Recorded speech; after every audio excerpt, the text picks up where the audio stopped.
kowa ya tashi tsara kanshi. To idan an ihu dole mu hito, idan muka rasa ranmu ana kyauta sa ran mun yi shahada.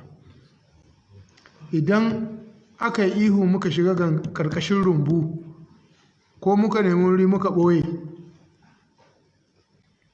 sai da sahe mu hito mu zagi mai unguwa, mu zagi ɗan sanda, mu zagi gwamna, mu zagi shugaban ƙasa, ko mu tara hanya. To tara hanyar da muka yi muka hana mutane su wuce, to su mutanen da kana su wuce lahimi suka yi maka.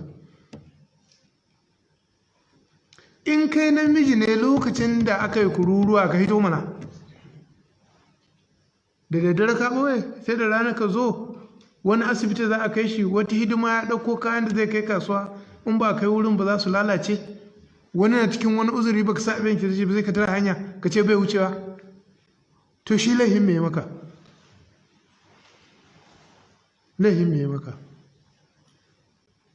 wannan ba daidai ba ne. Shi zan ce kowa ya ɗauki makami.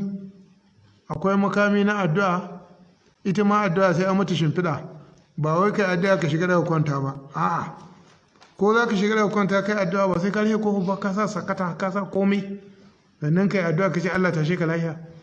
Ko ka ba kofa ka buɗe ne, gidan ka buɗe, ka ce ai kai addu'a, ka addu'a ma ba kai mata adalci ba.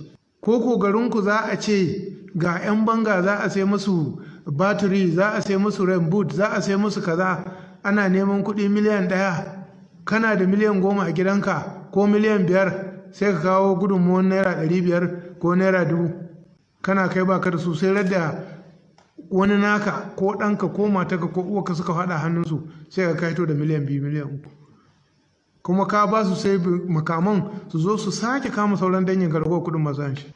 To wajibi ne mutane mu san cewa ga dai halin da ƙasar mu take ciki. Maganar tsaron nan ta kowa da kowa ce, ba maganar siyasa a ciki. Wannan magana ta tsaro babu maganar ra'ayin bambancin siyasa ko bambancin ra'ayin addini ko bambancin ainihin aƙida ma a addinin. Sannan muna da hankalin sanin cewa shin 'yan sanda nawa muke da su a ƙasar nan? Sojoji nawa muke da su a ƙasar nan?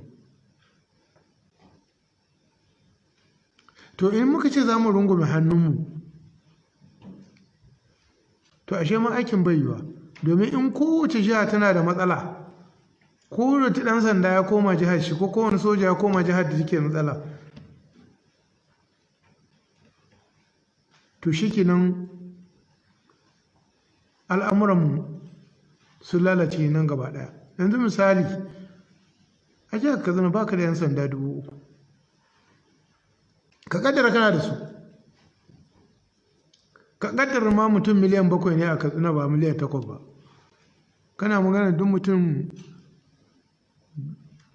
201,000 da ɗan sanda guda ɗaya shi zai gadin su, ko ku sojojin Najeriya wanda yanka zuwa zuwa dajin Zamfara su duka akwai wani bangare da za su sabawa. To mu musamman a nan jihar Katsina da muke kirarin mun san mu musulmi ne, to akwai yadda Allah ya ce a yi, Allah bai ce ka kwanta ba, a kashe ka, a wulakanta iyalinka, a kwace dukiyarka.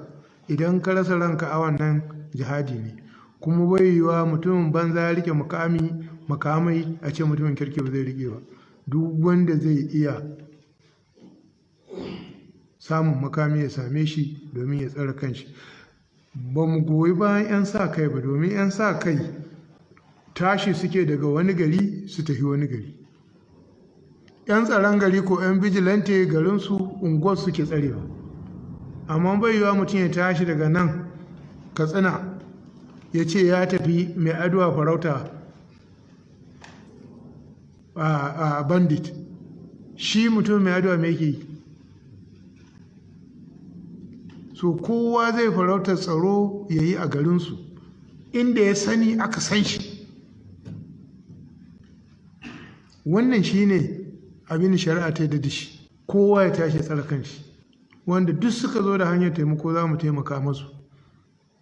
hukumomin 'yan sanda a shirye suke su taimaka duk wani makami da ke hannun mutane a mai rijista ba tare da wahala ba. Mu kuma a shirye muke kowanne community mu taimaka mu tabbatar da hakan ta faru.